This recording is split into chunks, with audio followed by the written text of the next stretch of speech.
সকালে ঘুম ভেঙে প্রতিদিনই সবার প্রথমে রান্নার জোগাড়টাই আগে আমাকে করে নিতে হয়।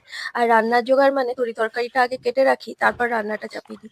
তো নমস্কার বন্ধুরা, আমি শ্রাবণী আবার চলে এসেছি আমার একটা ছোট্ট ভিডিও নিয়ে। আর দেখবেন তরি-তরকারি কেটে রাখলে পরে রান্না করতে কিন্তু খুব একটা বেশি সময় লাগে না, ওই কাটতেই যেটুকু সময় লাগে।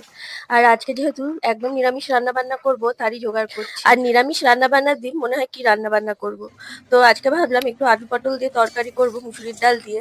আর সেই সঙ্গে একটা ভাজা করব আর ডাল করব। নিরামিষের দিন একটু ডাল না হলে হয় না, তো আজকে মুগের ডালটা লাউ দিয়ে সেদ্ধ করেছি। আর লাউটা কিন্তু আমাদের বাড়ির গাছের লাউ, তো মা পাঠিয়ে দিয়েছিল। তো ভাবলাম লাউ দিয়ে মুগের ডাল কিন্তু বেশ ভালো লাগে, সেই সঙ্গে ভাতটাও চাপিয়ে দিলাম। আর আমি বেশিরভাগ ভাতই কিন্তু প্রেসারেই করি, কারণ আমার সকালে এত তাড়াহুড়ো থাকে, ওই জন্য সকালে প্রেসারেই ভাতটা করি। তো ভাতের মধ্যে একটা আলুও ফেলে দিয়েছি। আর ভেন্ডিটাতে নুন হলুদ দিয়ে আগে একটু নাড়াচাড়া করে নিই। আমি ভেন্ডি সাধারণত আগে ভালো করে ভেজে নেওয়ার পর নুন হলুদ দিই, তারপর সবশেষে একটু জিরে গুঁড়ো দিলে পরে খেতে বেশ ভালো লাগে।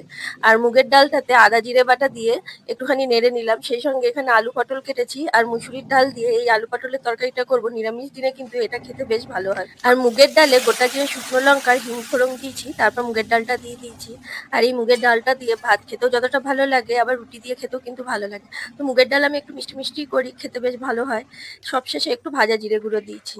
তো নিরামিষ রান্না বান্নার দিনে একটু ডাল না হলে একদমই চলে না, ওই জন্য ডাল করে নিয়েছি। আর নামানোর পর একটু ঘি দিয়ে মুগের ডালটা ঢেকে রাখবো।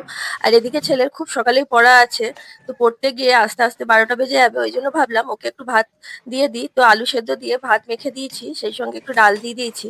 আর আমার এই ভাতটা মাখা দেখে মনে পড়ে গেল, ছোটবেলায় যখন আমাদের স্কুলে তাড়া থাকতো, মা কিন্তু সেদ্ধ ভাত এইভাবে যা হতো তাই দিয়েই তুলে দিত। সেই সঙ্গে একটু ভেন্ডি ভাজাও দিয়ে দিলাম। আর মুসুরির ডালটা বেটে বড়া করে নিয়েছি। আর বড়া দিয়ে আলু পটল দিয়ে মুসুরির ডালের এই তরকারিটা কিন্তু বেশ ভালো। আর মুসুরির ডালের বড়াটা কিন্তু একটু হালকা করে ভেজে নিতে হবে।